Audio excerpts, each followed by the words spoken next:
పుష్పాంజలి. శ్రీరామచంద్రుని స్తుతిస్తూ చక్కని పద్యాన్ని ఆలపించబోతున్నాను.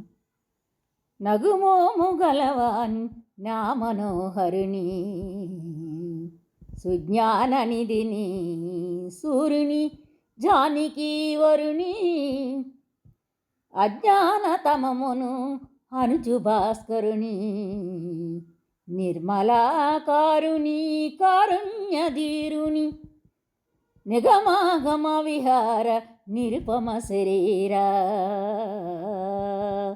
రవి సోమవర నేత్ర రమణీయ గాత్ర, కృపకరుణ చూపెడి కలుష విహీనుని, బోధతో పలుమార్లు నేనారాధింతు, శ్రీత్యాగరాజ సనుత.